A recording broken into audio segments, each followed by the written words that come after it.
Hello and welcome to the Avrum Rosensweig Show. Welcome to one of the internet's best podcasts, where we dive deep into the lives of the extraordinary and fascinating people who leave an indelible mark on our world. Join us as we explore their captivating stories, remarkable achievements, and unique perspectives that shape history and inspire generations. Get ready to embark on a journey through the lives of inspiring people unlike any other.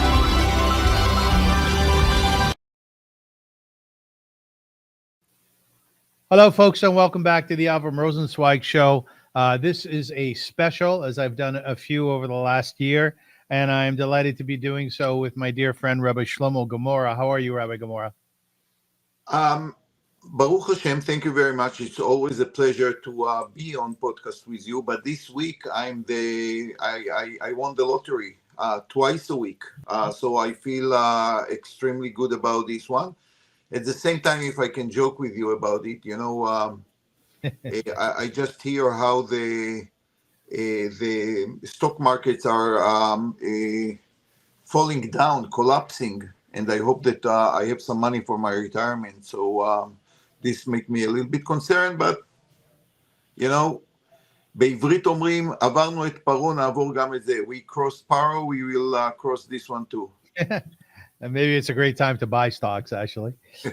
Ladies and gentlemen, why I say this is a special, and the rabbi and I do this occasionally, as we did a few months ago, having to respond to an anti-Semite online. The reason why we're doing this is because I am extraordinarily curious and somewhat frustrated in understanding the frum Jewish response to the Trump administration.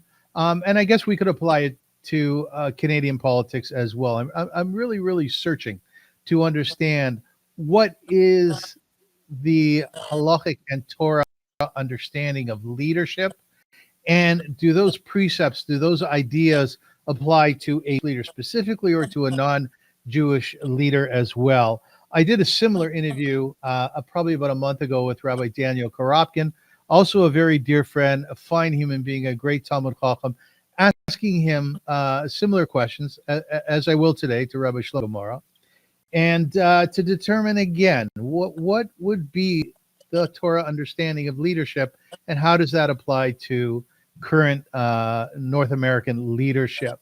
I am going to do my very best to be fair about this. In my interview with Rabbi Koropkin, some people felt I was otherwise. But we will do our best to travel a road which is respectful and clear to all of our listeners. So thank you very much for joining us. I think we're going to have a good one here. And I would ask you please to subscribe to the Avrum Rosensweig show page on YouTube, and to share as far and wide as you possibly can these interviews if you like them. Okay? So let's get going. Gemara is the vice principal at Chat, which is a community high school here in Toronto, a very big one. There's 1,400 students. He is the former Rosh Yeshiva at Or Chaim Yeshiva here in Toronto. Is originally from Israel, a teacher, an educator at heart, and he is a Torah scholar. It's my pleasure, it's my honor to do these interviews with him. So once again, Rabbi, welcome to the show. Thank you very much. And I would say that we are going to this journey together. I'm not the authority, to give you like clear-cut answers to all your questions, because I have my own questions and my own doubts and my own hesitation about issues. And it gives me a great pleasure to explore this topic with you together. Okay, very good. Just a little bit of context here. The percentage of Orthodox Jews who voted for Donald Trump in the 2020 U.S. presidential election was significant, although it varied somewhat depending on the specific subgroup of the Orthodox community. These numbers don't vary that much from 2024. About 70 to 80% of Orthodox Jews voted for him. This percentage was much higher compared to the broader Jewish population, which tended to favor Joe Biden and Kamala Harris in 2024 by a significant margin, approximately 70 or 75%. So we're talking about, perhaps 1/4 of the Jewish community who voted for Trump. They're very vociferous about their vote. They're very intent about it. And let's try to dig a little bit and try to determine why there's such a high percentage of votes amongst the Frum community. So, Rabbi, I want to start with a discussion around leadership itself. What qualities does the Torah emphasize as essential for a leader, and should we look at them for within our non-Jewish leaders as well? Okay, so let's talk about the Jewish leadership. There is no question that the Torah gives us clear description of who the chosen one in the society. And I'm not talking only about the king, but the leaders, the judges. They have to be, first of all, Yirei Elokim. They have to be God-fearing people that they know that it's not about them. It's not about even the people that they come in court. They just represent the divine justice in the world. That's, I think, the key to understand any position in Jewish politics. You are an agent, you are a representative, a system of law, divine laws that come to make the Jewish people, the world better. And therefore, the first requirement is Yirei Elokim, people who are free from influences of money, not going to be bribed. With the king, the Torah, for example, one of the special mitzvot for the Jewish king is, we used to put our tefillin for the tefillah. The king had to go 24/7, maybe when he sleep not, with a little Sefer Torah tied to his hand, like very close to the place of tefillin, to remind him all the time. You have the power, but the mission is to represent God in this world. That's your responsibility as the king. And I think it's a very, very important message that actually the king is not above the law, he is just representing the law. Of course, there are certain laws for a king that he can decide upon needs, but basically he cannot say, I am above the law. That's number one. When we come to non-Jews, we have to remember the Torah was given to the Jewish people, and we have discussions about kings which are not Jewish. Obviously, we talk about Paro, few Paros, right? The one that treated Joseph when he came to Egypt, the one that treated the Jewish people and had to release them from Egypt. We talk about Balak and Og and few kings. But the Torah never was interested in their morals or their conduct because they are not Jewish. There is one exception to this rule, and I would say this was the king kind of, or the ruler of Shechem. The guy, or his son actually, loved the daughter of Yaakov.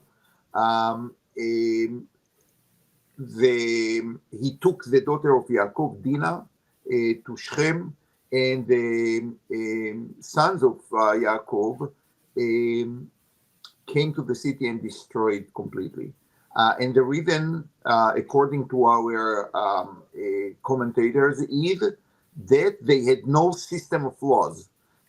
First of all, any king, any ruler must make sure that the people under his rulership obey the laws.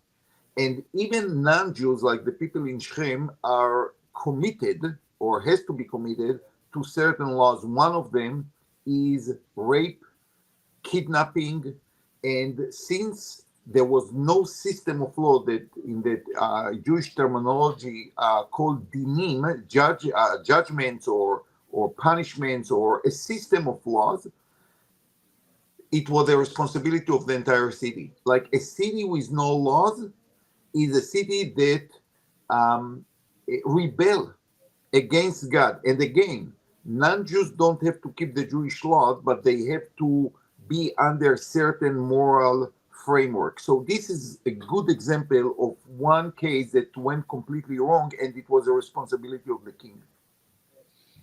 All right, so let's stay with this discussion about Judaism, the halachic approach to what leadership is supposed to be all about. Yeah, this is a fascinating conversation, and I think generally there needs to be more of it. One of the things that we learn about or from Moshe Rabbeinu, the greatest prophet ever, perhaps the greatest Jewish leader ever, was his humility. It's always stressed amongst the rabbis that he was a fine human being. He was a good person. He was empathetic towards others. Tell me about the idea of humility within a leader. Moshe Rabbeinu was, as you said, described by the Torah, Vaish Moshe Anav Mikol Adam. He was more modest than anyone else, although he was the only person who spoke to God, like me and you having a podcast together. That's just unbelievable, unheard. And nevertheless, he never felt himself like above the other. He was completely Eved Hashem. He was a servant of God 100% with zero ego, just standing for the judgment or the justice of God. But he was very unique in it. At the same time, we have to remember that actually the Torah requires the king to behave like a king. One of the laws we have is Melech shemachal al kvodo ein kvodo machul. The king does not represent himself, and therefore he cannot say, I don't consider myself as a very important person. If you say something inappropriate, let's move on. No, the Torah requires you to be a king. And King Saul, for example, when he heard people speaking about him in a not respectful way, was quiet, and this was the beginning of his downfall. A king must stand to a king. There is also a mitzvah for every Jew to have a fear from the king. Som tasim alecha melech shetehe eimato alecha. You should have a king or a ruler that you are afraid of, because otherwise, if there is no authority and there is no clear hierarchy, then you don't have society. Rabbi, in what way does the Torah suggest that leadership is actually a burden, not just a privilege? It's only a burden. It's only a burden. Privilege, who speaks about privilege? If you read all the leaders in the Bible, they were always a subject to terrible consequences as a result of their leadership. You take King Solomon or King David or any other king, they all were victims of their positions. How so? How so? Because their responsibility is enormous. They have to keep, on one hand, strong political connections and powers, like any other one in the political world. At the same time, they have to abide the laws of God, which sometimes are competing the laws of politics. Modesty is one of them, right? See today, every politician, he just wants to get more time on the TV or on the social media or whatever it is. Moshe Rabbeinu ran away from all of this. And so many times, your ego and the requirement to be a God-fearing person and leader are in clash, certainly. I'm not talking about the personal price they paid. If you think about King David, about Absalom and Adoniah, and he had lots of issues like any other family member that he was unable to solve because of his political situation. So I don't know about any happy leader in the Bible, to be honest with you. It was a mission, and a mission you have to fulfill even. You are not going to be happy by the circumstances of life, but you will be happy that you are doing exactly what is expected you to do as a leader. Rabbi, there's different types of leadership within the Torah. There was Moshe Rabbeinu, there were the judges and the kings. How did their responsibilities or how did their actions differ? Well, in the Torah, I think, we talk about the separation of authority, but the truth is that the Torah is the first one to define the political power, which is of king, the Kohanim, which are the serving people of God, and the Navi, the prophet who get messages from God. And think about King David, for example. He got messages that sometimes negated and was against his policies. And that's a beauty, I think, in Torah life, that indeed the political power is under the moral power of the Navi, and the people who are organizing the society are also the people who serve God, the Kohanim. So on one hand, they receive, for example, the blessing of God, but they share it with the people. So you have a very balanced, hopefully, system that give each a political power, moral power, the people who are responsible for the wholesomeness of the society. They all work together, and sometimes indeed they are in conflict. But there is a hierarchy there too. Rabbi, there's an interesting phenomenon throughout history where Jews will become leaders within the non-Jewish world. And I mean, a classic example of that within our writings would be Joseph, who rose to leadership in Egypt. And then, of course, Esther within Ahasuerus's administration. What can we take away from their approach to their non-Jewish world? How did they apply their Jewishness to it? With Joseph, it's quite clear. From the first moment he stands in front Paro, he actually dismisses his own ego. And he says, Elohim yaneh et shlom Paro. He is the first one to bring the idea of God, supreme God. Not that the Egyptians failed themselves as their own gods, to the world. So Joseph brought to the daily life of Egypt, because remember, Joseph was a political leader, first of all, but he was the first to acknowledge that politics is also under the supervision of God. And the person who got a great power in his hands, like Joseph, he still see the source of his powers given from God. And he see power in the same way. What Joseph is telling Paro, God told you what is going to happen. In other words, if you just think about this simple sentence, he say to Paro, you are just a vehicle, no, not more than that, for God to stream the future through your mind. And your dreams are dreams that came from God. That's by itself a revolution. That's something that was against the whole philosophy of the Egyptians, who saw themselves or the Nile as their god. So this is about Joseph.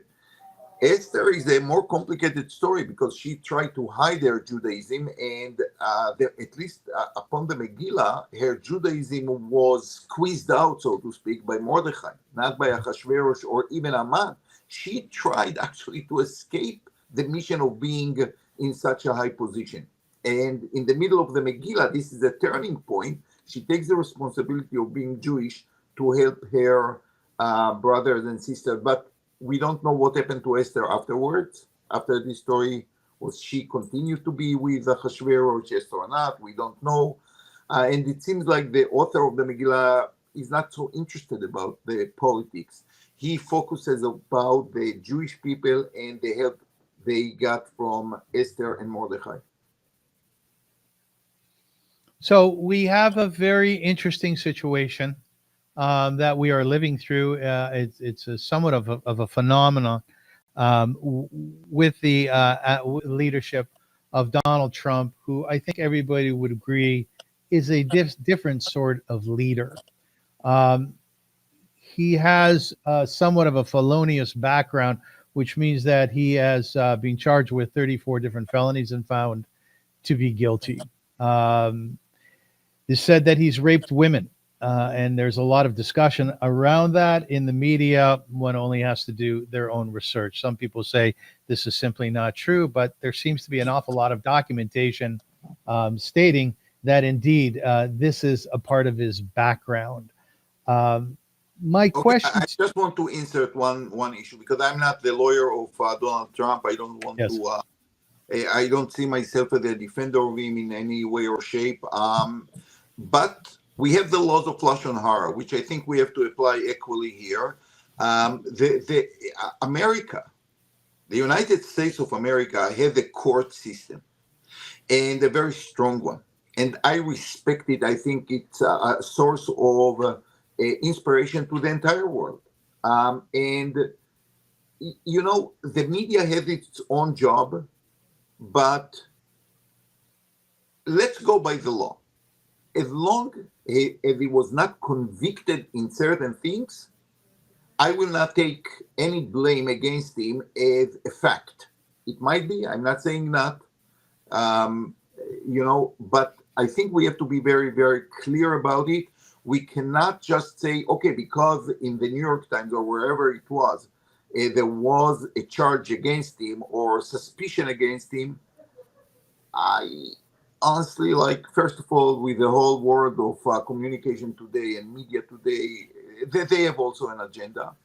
And the bottom line is that he's the president of America. He's the president. Many people, I would say the majority, according to the system in America, see him as a fit person to be their president. I'm not a U.S. citizen, and I don't want to get into it. But here is the fact. Most of the people in America want President Trump to be their president. I think we have to respect it. Rabbi, there's two pieces here that I'd like to deal with. The first one is Lashon Hara.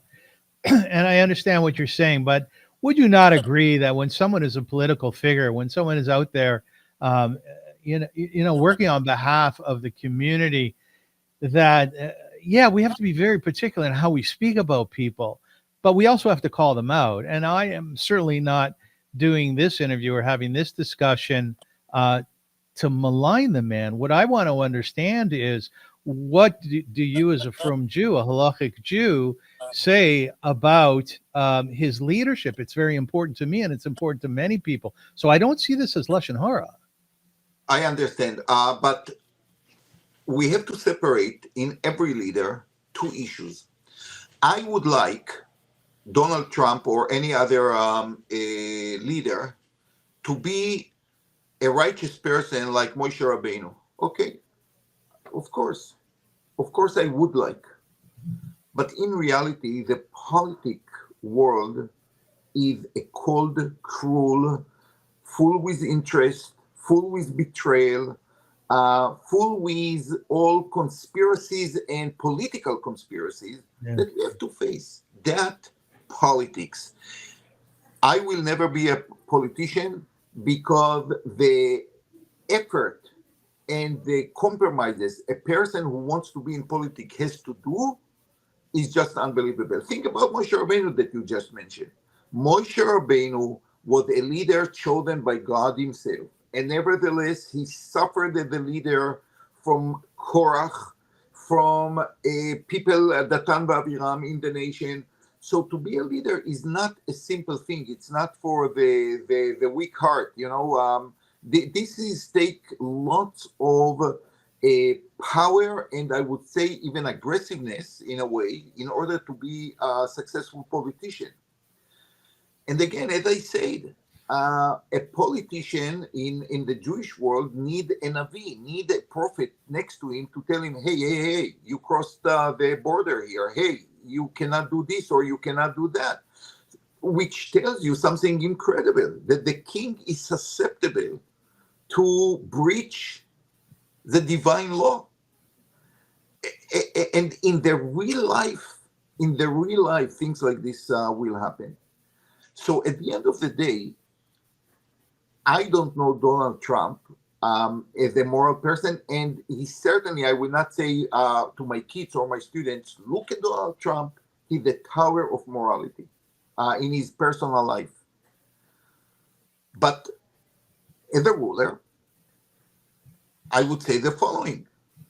Does he take care for the people of America, at least in intention? I think so. I think the first responsibility of any ruler, the moral responsibility, is to make his citizen his first priority.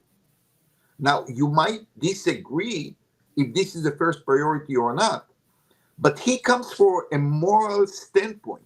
I am the rulers of the citizens of America, America first. You can agree or disagree. You might be a globalist. I don't know what your philosophies are, which are very different, because he says America first. That's agenda. That's agenda that a ruler had a nation, he has to take care over his nation. In the 20th century, there is a new philosophy of globalism, of universalism, which are very different. And I don't want to criticize this or this, but he comes from a philosophical standpoint, which many see as a very moral one. So morality is not just if he's a womanizer or not, which is an important issue. As a ruler, we have to think about his morality, the responsibility he has to his citizens. And honestly, I see no flaw here. Think about the responsibilities of rulers, of leaders. It's first of all to the people they lead. Now, you want him to be the leader of the world, and you cannot understand how he can do certain things, but he comes from a different angle. And who is to tell us that your or my morals are very different from his? He comes with a very specific agenda. And apparently most of the Americans feel that, America needs this agenda at this point. Rabbi, I think the thing that I'm trying to understand here is, again, you as a halakhic Jew, and I appreciate you're Canadian, and I appreciate you for Trump or otherwise, but the fact that Donald Trump was accused of and charged with and convicted of 34 different felonious actions and rape, this is not a function of the media. This is within the judicial system. This is not Lashon Hora. This is a man who has somewhat of a corrupt personality. I'm not sure you would have him in your home for Shabbos. I think we have to be very clear here. As a frum Jew, it's obvious that he's a human being who is not of high moral standard, as you just mentioned. I mean, how do you deal with that? As I said, I would love to have all the leaders of the world, the most wonderful people. It's not going to happen. It's none of my business either. That's exactly the point I try to drive. It will be wonderful if we are going to have leaders. I'll give you one example. Like in the 30s, there was of the last century, was a prime minister in Poland who was a gifted pianist. Can't remember his name, Poznansky or something like this. And this is wonderful that you can say he's a politician and he's such a educated person, and he plays recitals on his piano. This is wonderful. Not everyone is the same. Churchill himself was sometimes aggressive and alcoholist. If we are going to go after every politician in the world, you will find things. And let me share with you another thought. Let's think about our leaders. Okay, this morning I davened from the Seder. Most of the Seder are the songs of David HaMelech. You know what? If you read the Bible, David HaMelech had his own issues. He took a wife from one of his generals. He paid dearly for it. But I think we have to separate between the temptation that comes with money and power and the mission of a leader towards his people. That's a point I try to drive Avrum. I will not say that he's my role model in my personal life, but I want to focus on his job. I know Donald Trump as the president of the United States, and I must judge him only on this narrow part of the spectrum. There were wonderful kings. I'll give you another example, which I think is very, very important. You heard about Nimrod. He was the first king in the world, described in Sefer Bereshit.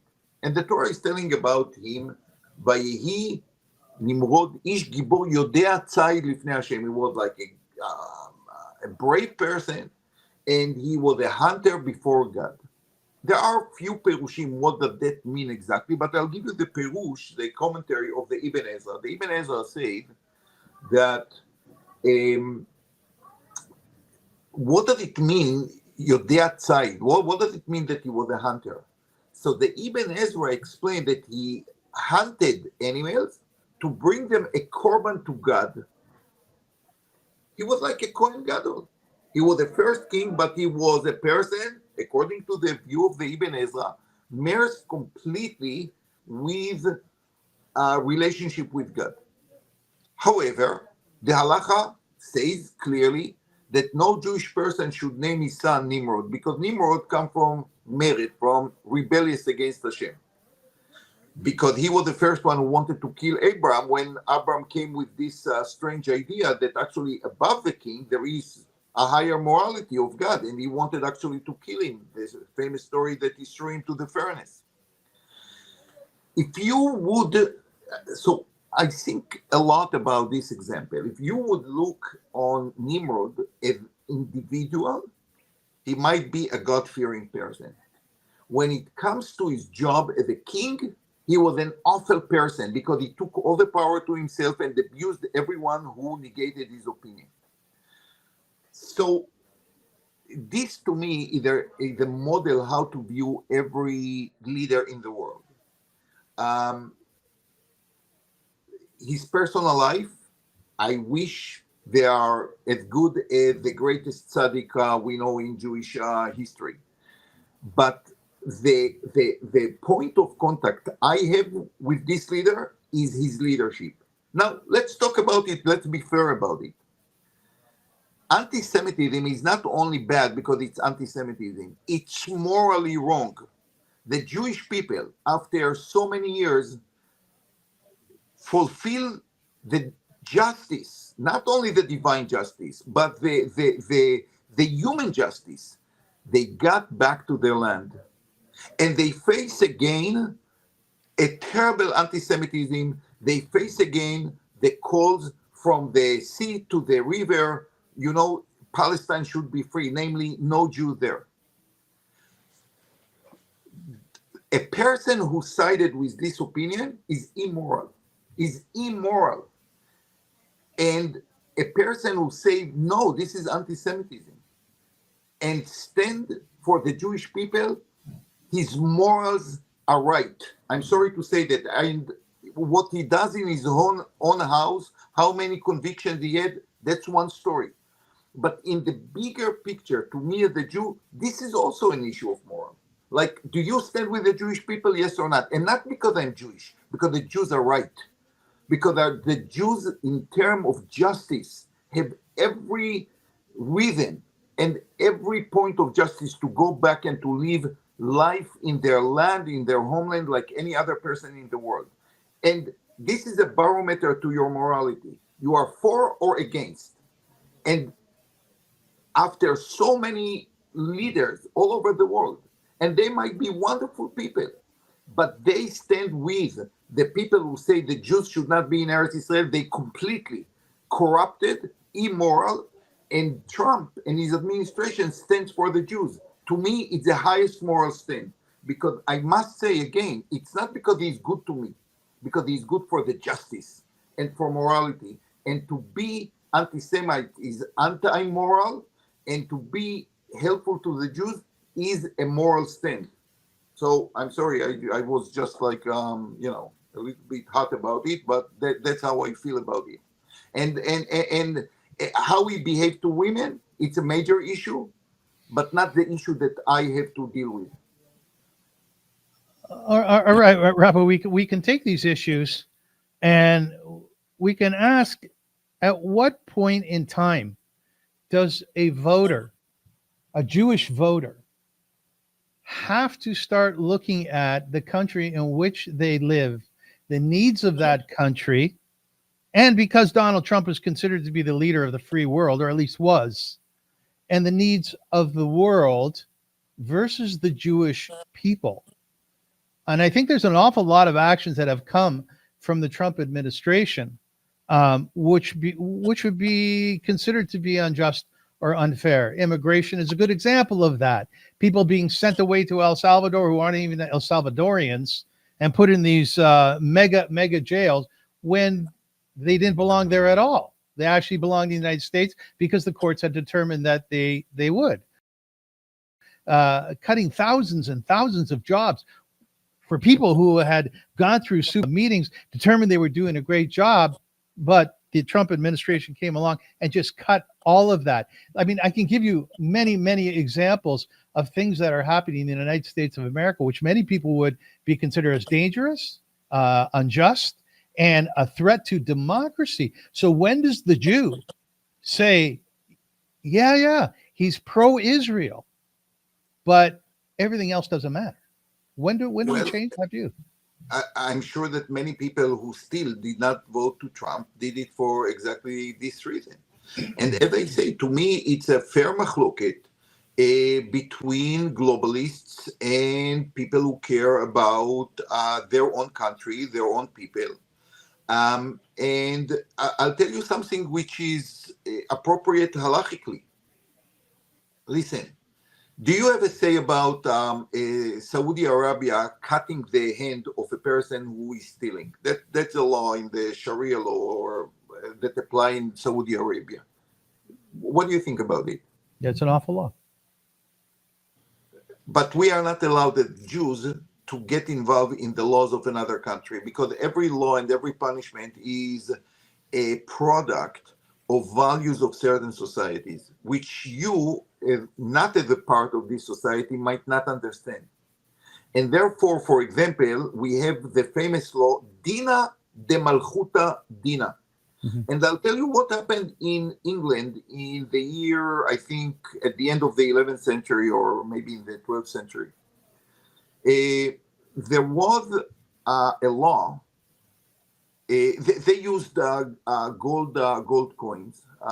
This is before like the paper that you can print. Money was real. And guess what? Many people try to shove a little bit the coins and to get a little bit gold powder. And if you do it to enough coins, you might get a little treasury under your hand, few grams here and few grams there, and you get lots of gold. And many people did it. The punishment for this was death, like the gallows. You were taken to the gallows in England.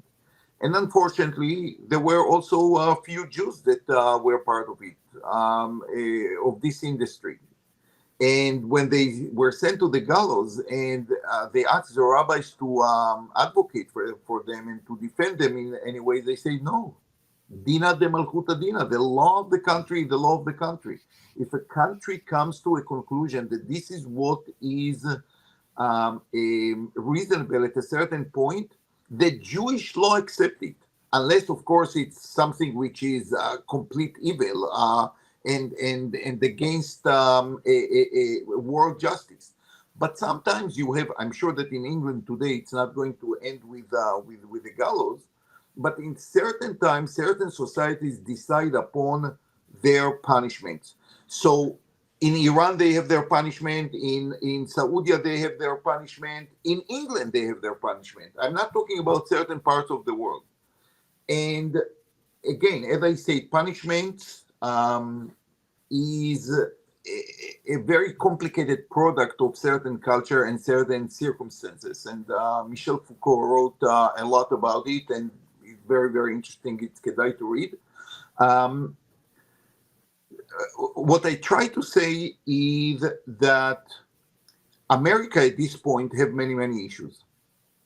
They choose a person who think that the right way to do it is to not to let immigrants to take, for example, the work of people there. I don't know if he's right. I don't know if he's not. But I do know as a Jew, as a rabbi, I'm not going to get involved in it. They have to run their own life. I understand that many people are against it. But once we decided that we are going to act in a democracy, it means that I have to respect, again, up to a certain point of obviously, the opinion of the people who their skin in the game, and these are the American people. So I think that as far as I know, you are a person who cares about every person. You don't want to see them as subject to oppression because their race or their the place that they are coming from. I fully understand it. But there are people who believe that no, it's actually time that every culture will maintain its own culture, maintain its own sources of parnasa, of their jobs and work. And in a situation like this, we had to respect if Kamala Harris would be chosen, and we have to respect if Trump was chosen. And in my opinion, the personal moralities, at least as far as I understand the Tanakh, is taking like a second seat, like the seat behind when you come to discuss the leadership in its entirety. That's my feeling. Rabbi, there are groups of rabbis in the United States, individuals who do have skin in the game, like you said, who will come together and discuss the political landscape that's happening within their country.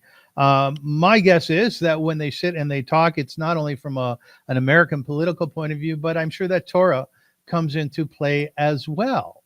And to say that we do not ever interfere with, let's say, the punishments of other countries, you find in Tanakh that's simply not the case. We did go into cities, small towns, and nations, and so on, and wipe them out entirely because they were over to Avodah Zarah, that they bowed down to idols, and that they were offered people. Stom, God destroyed Stom. I mean, there is a Jewish many Jewish examples of that. As I say, because a society in large has also responsibility, and when you have a place like Shem or like Sdom, they deny their humanity. That's a very different story. But how people rule themselves when they have a clear system of laws, when they have clear system of a philosophy, and you have to remember the founding fathers of America were religious people. They were people that saw the new American have like a covenant with God. They saw themselves, Lincoln said, we are almost like the Jews, like almost the chosen people.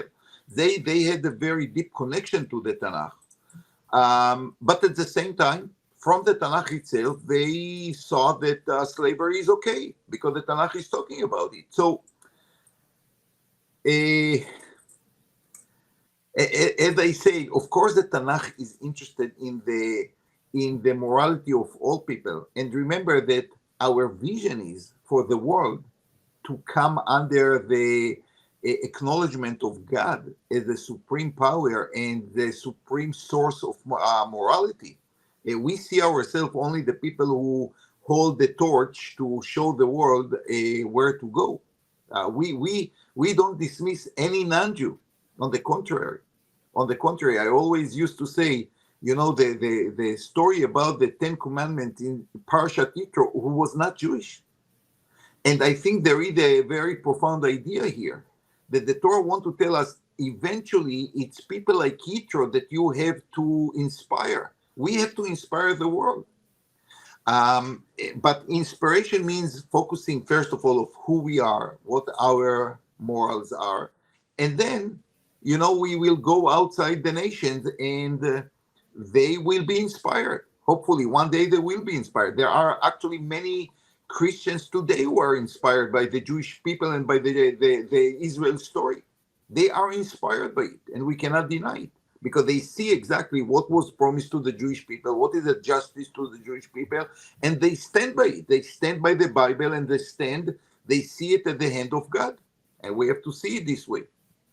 It's interesting, by the way, in Daf Yomi, we're studying Sanhedrin, and yesterday, I believe it was, there was a discussion around Pharaoh's panel of leadership to determine the killing of the firstborn, and Yitro apparently was on that panel, and he fled. He said, "I'm not going to be part of this."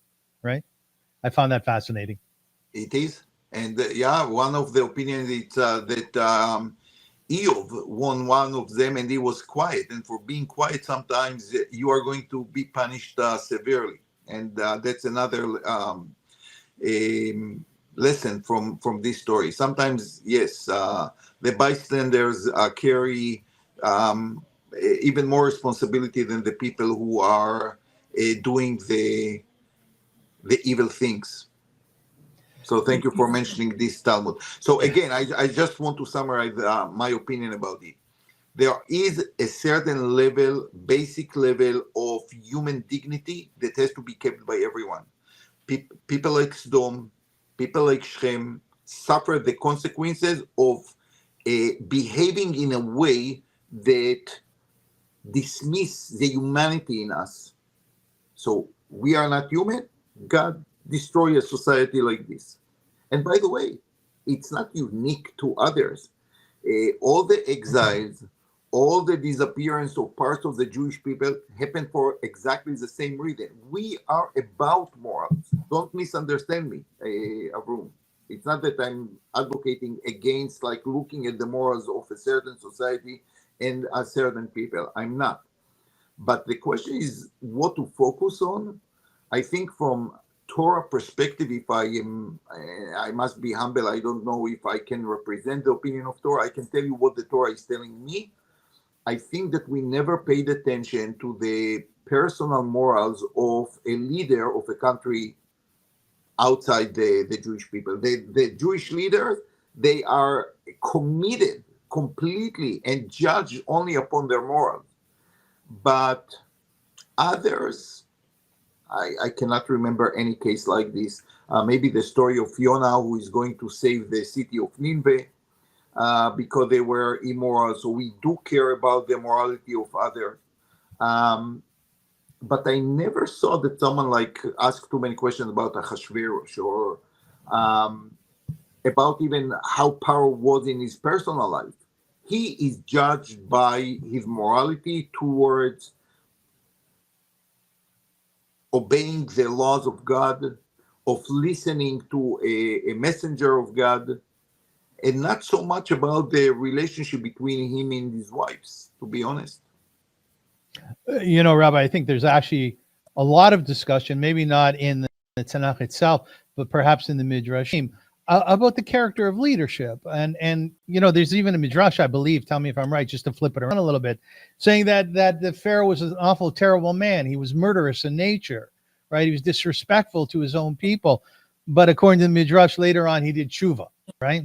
So there is discussion about the character of leadership. Balak, an awful human being, right? And eventually he was destroyed. I mean, we do talk about people's personality and their character. And within that, I want to ask you something. You're a halachic Jew. You live and breathe Torah. You live and breathe Judaism, right? And you have this situation in front of us. If somebody would come to you and say, Rabbi, I'm an American, okay? And Donald Trump, to me, is not a good leader. And he's not a good human being. What line would he have to cross for you as a halachic Jew for you to say, okay, masmikvar, you know, like the rapes in Shem, he can't do this anymore. He can no longer be a leader, and we have to work against him now.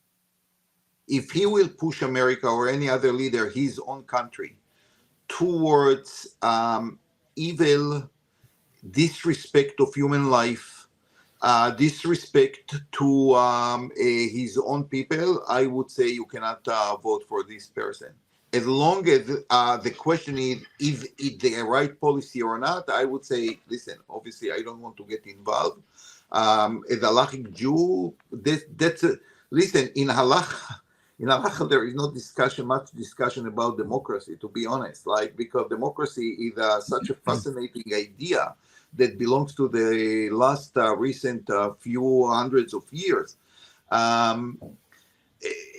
By the way, even by king, I must say that the mitzvah is to, the people has to appoint their king.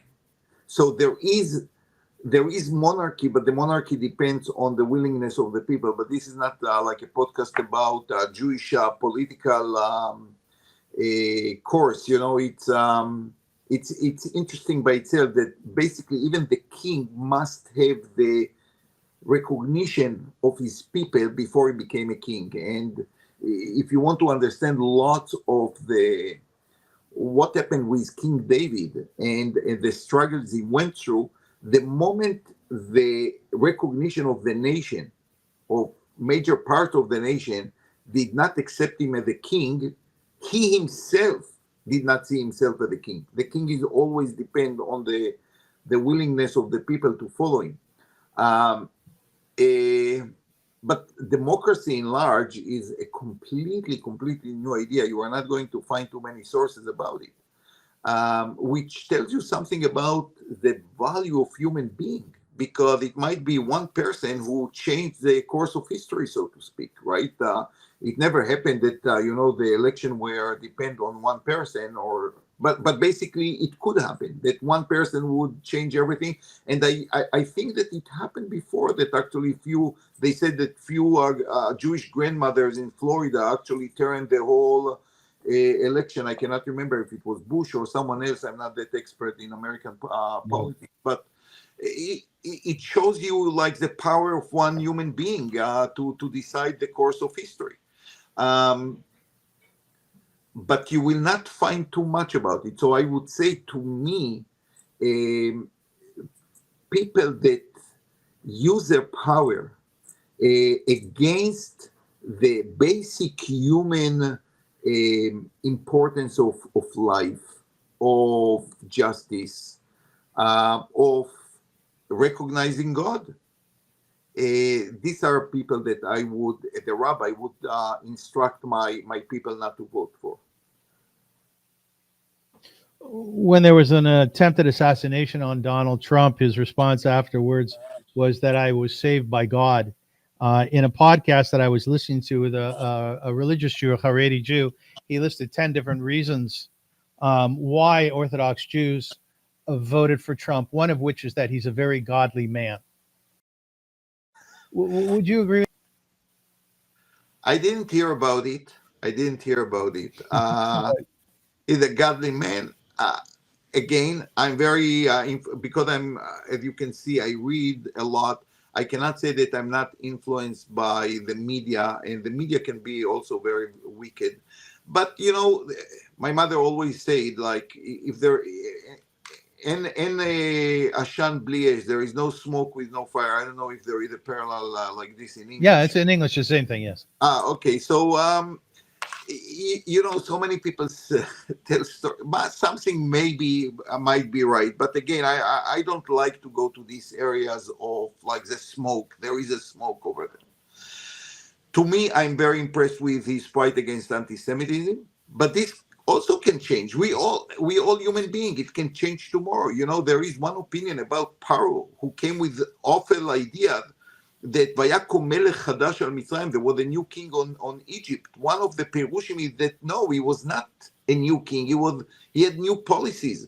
People can change their policies. And what will happen tomorrow, and this is something that I want to make very, very clear. What will happen if tomorrow Trump changes his mind and he's against the Jewish people and he wants Israel to succumb to his enemies? Am I going to admire or to vote for Trump or advise anybody to vote for Trump? No, because in democracy, you don't believe in people. That's very, very important. What happened to the world is that everything is around Netanyahu, Bibi. Everything is around Trump. I think it's wrong. You have to deal with their moral standings. That's very important. And godly person, I don't think that Trump would like to hear this, that he's a godly person. He might be religious to a certain point, and the fact that he attributed to God who saved him, I think it's quite impressive, to be honest with you, because many people will say I was lucky, and I would not like my children to be inspired by Donald Trump in certain parts and the way he talks. But I think in history of the Jewish people, he will be remembered as the person who stood against anti-Semitism. But again, I want to say that we are people of ideas. We never admire people. Even Moshe Rabbeinu, we don't know where his grave, because I think God was very, very smart. He doesn't want to develop like a worship of a person. In the Haggadah of Pesach, we don't mention the name of Moshe only once. And there is a reason for that, because leaders are just agents. And we have to remember God in the greater picture. That's very, very important. So even if tomorrow Trump changes colors, um, the idea of standing against anti-Semitism, the idea of having the courage to say you are wrong and this is moral and this is right, will be remembered way after him.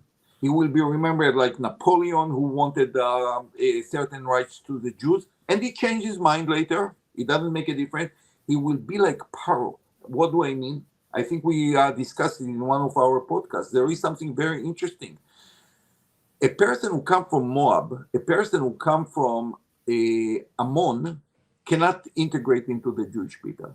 The Egyptians can.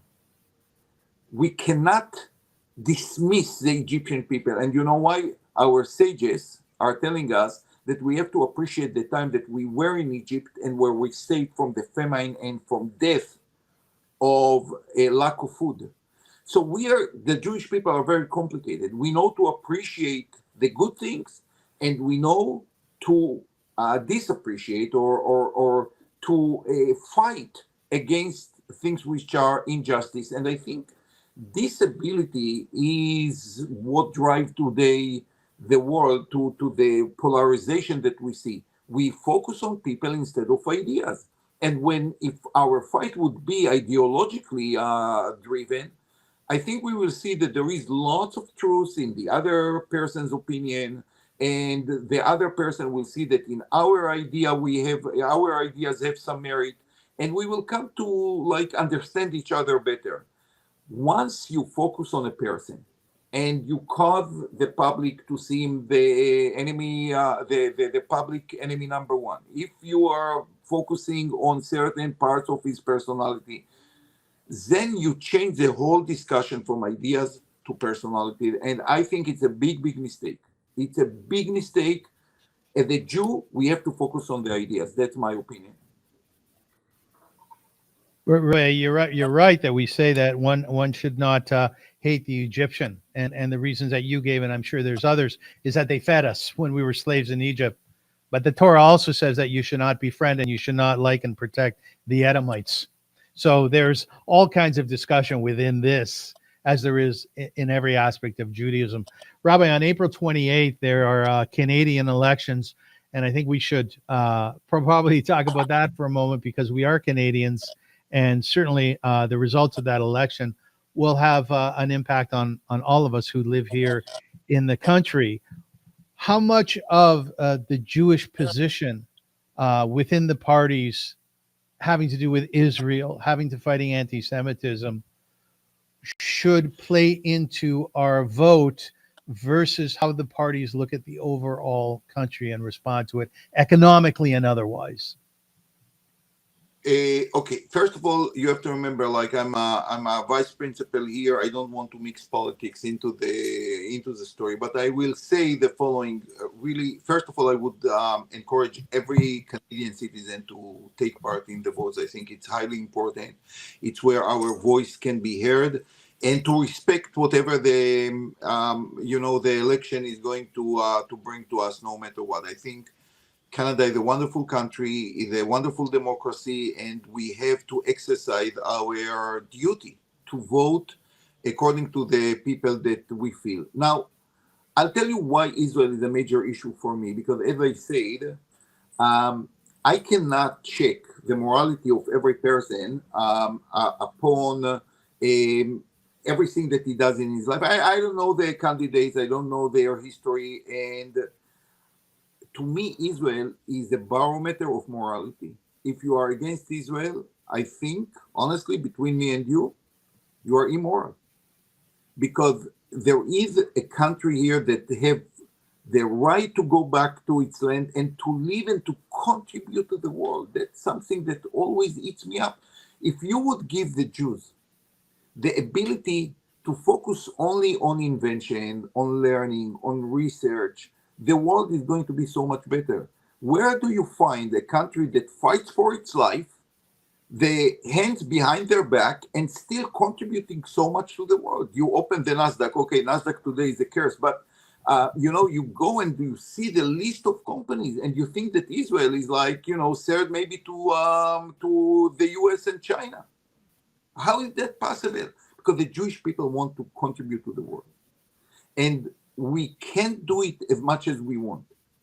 And people who resist the Jewish and the Zionist story, in my opinion, are immoral, to be honest with you.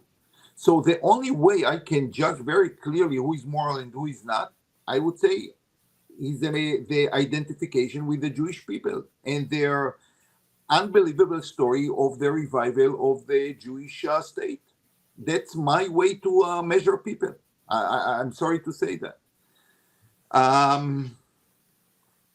So to me, it's a major factor. And again, it doesn't make a difference if the conservative, the Democrats, the liberals, I don't care. I don't care about these ones. I want to see leaders and parties that identify with morality. And I think that if people are immoral in a certain part of the picture, they might be immoral in others. And to me, it's very, very important. Rabbi, I did not cross any line here in terms of politics.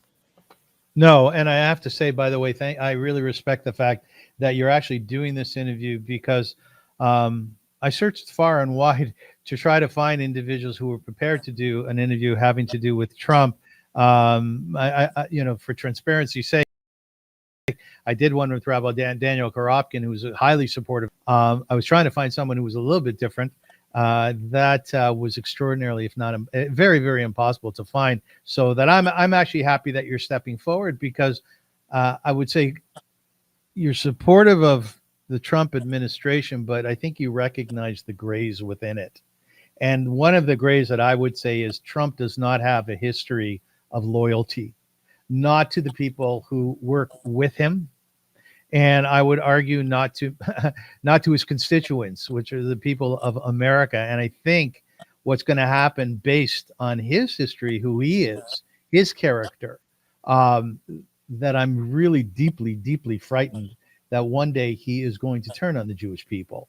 Somebody will look askance at him, and he will no longer be supportive, if you will, of Israel and the Jewish people. And I fear what's going to happen on that day. That's a big concern of mine. It's a concern, and as I said, it happened in the past that good people turn to be evil, and evil people turn to be good. The human being is a complex thing. I hope this is not going to happen, because Yes, this will hurt his own grandchildren, because they are Jewish. Yes.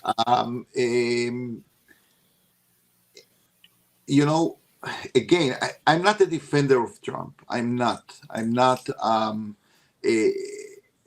because I don't see Donald Trump there. I see like a certain American leader who stand, I think, on the side of justice for now.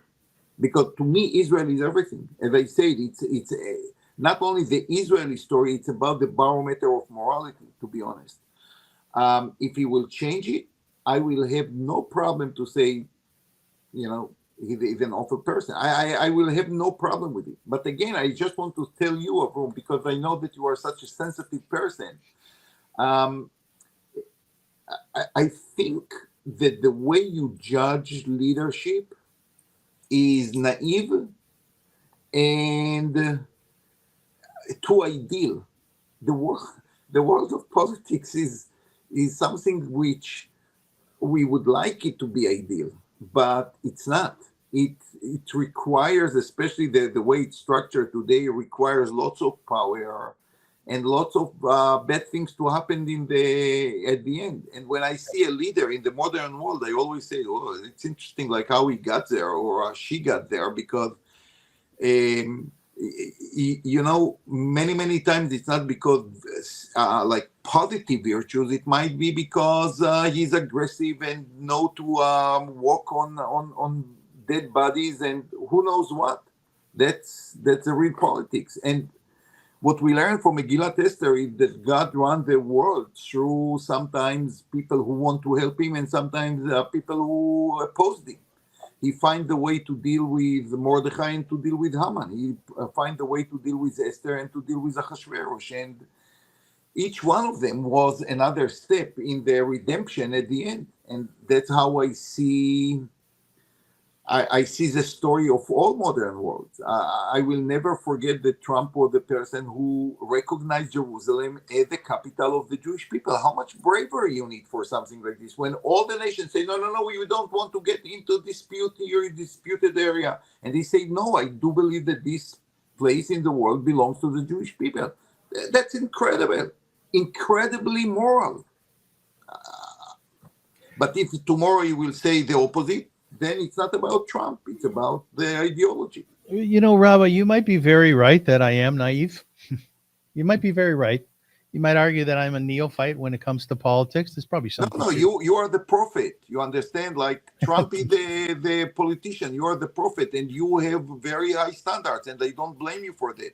And I wish that all the politicians will listen to Avrum Rosensweig. Don't misunderstand me. Well, I think it's two different worlds. So that's fine of you to say, and I thank you so much for that. But honestly, my major point at the end of the day, at the end of this interview, is that I am deeply, deeply concerned for our people, and I'm concerned for Eretz Yisrael in a very big way. I'm a Jew, number one, okay? But I see that Donald Trump's policies having to do with immigration, having to do economic policy, the tariffs as an example that were announced yesterday, having to do with the treatment of people within the government, employees, having to do with the lack of transparency. Signalgate is a very good example of that. And to me, if I'm a visionary at all, I see that chas v'chalila, the eventual fall, the possibility of the fall of democracy. And I can't imagine what's going to happen, God forbid, to our people and to Israel. That is my fundamental feeling and thought within this and every other discussion having to do with Trump. Is he pro-Israel today? Yeah, kol hakavod, right? Is he fighting anti-Semitism, taking away money from the universities who acted despicably last year during the war on Gaza? You know what? Between you and me, like you say, good for him. But I'm very concerned about our people in the future and how that administration is going to respond. Deeply concerned. We all have to be concerned. Ashrei Adam mefachet tamid. The pasuk say that the person always should remember that around the corner might be a different situation, a different approach waiting. We cannot just, be happy with what happened so far. Things can change. And because I think that I'm a little bit more realistic than you, I actually expect things to change. I don't want to get into everything of the policy that you spoke about, but again, I do believe that Trump is doing it because he thinks it's good for America. If I think so too or not, it does not make a difference. I don't know if you are a U.S. citizen, you can vote against it. That's the beauty of being in a democracy. But I cannot see, honestly, like the viciousness and the cruelty that the media is treating Trump with as a positive things. If there is ideology that they resist, they have to speak about the ideology, not about Trump and Trump and Trump. They make him such a avodah zarah, which is just unbelievable.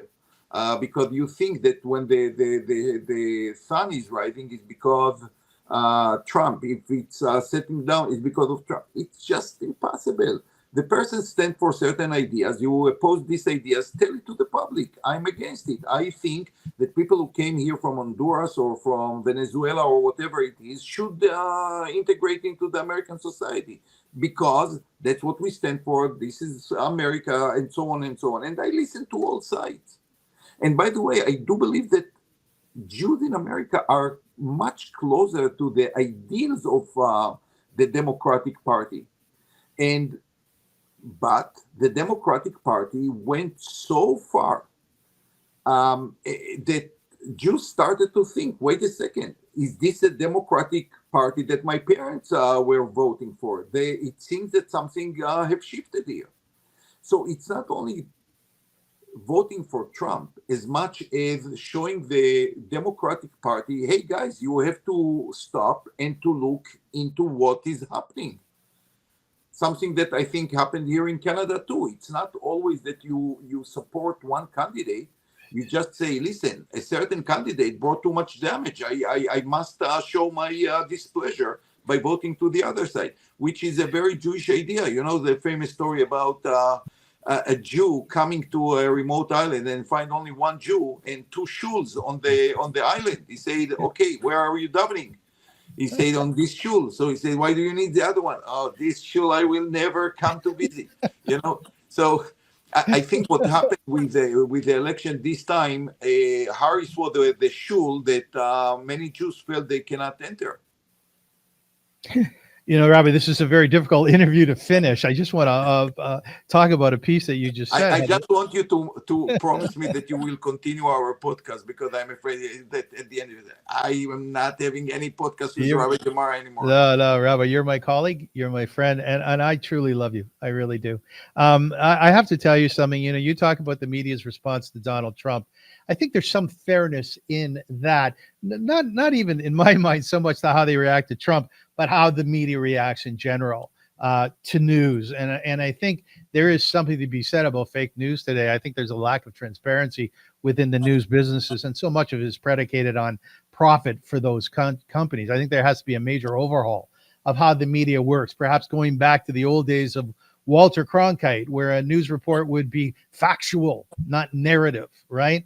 But I will tell you something in terms of how he is treated, let's say, or how he is questioned. I mean, this is a man, Rabbi, who spoke out against Golden Star families. This is a man who spoke out against war heroes. This is a man who, in front of the entire world, was mavayish, embarrassed Zelensky, the head of the Ukraine, and did so in a most despicable, embarrassing, humiliating way. This is a man who should be called out for his behavior. And he apparently doesn't care. He had the elephant skin, I must say that for sure, which sometimes, you know, is a good thing. But I would say, you know, you spoke about the embarrassment to Zelensky, and you know, when I saw this part of the interview, I wanted to bury myself for Zelensky. I felt so bad.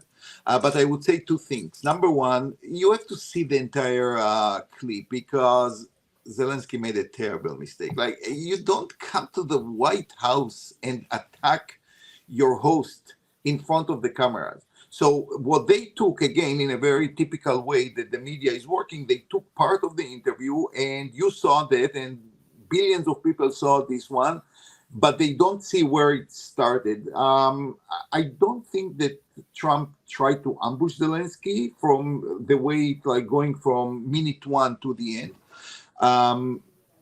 It was like a disastrous diplomacy of both sides. This is number one. But I want to say something about embarrassment, because I think it's very important. You know why I think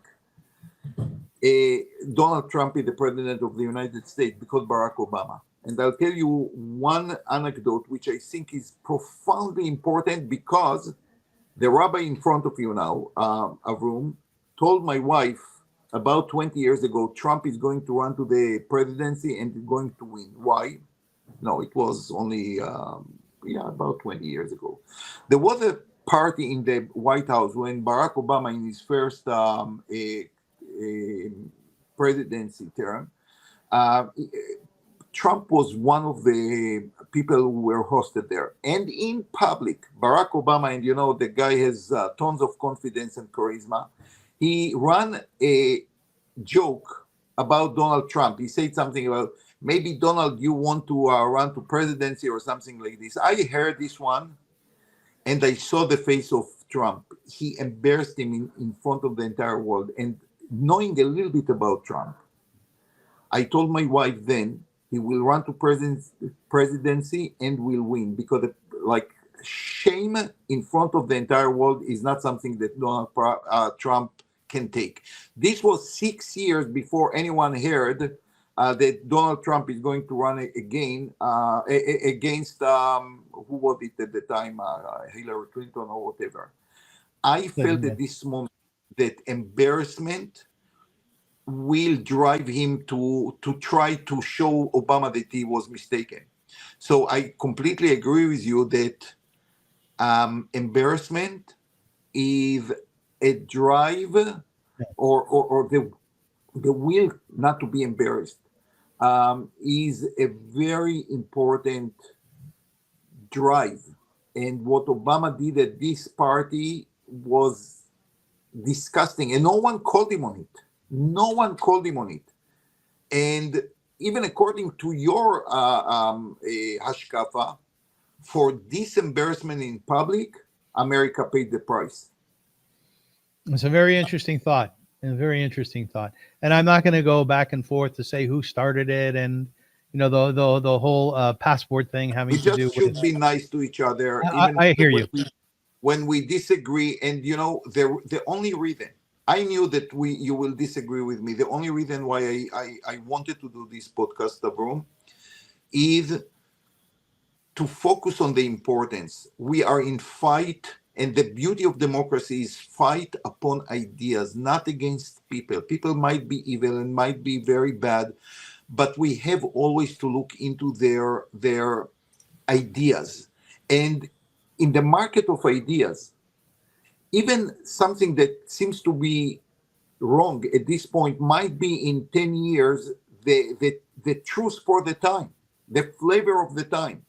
But if I'm not being exposed to other ideas, I will never agree with them. I will never see the beauty in them. And I see in the Democrats lots of beautiful things.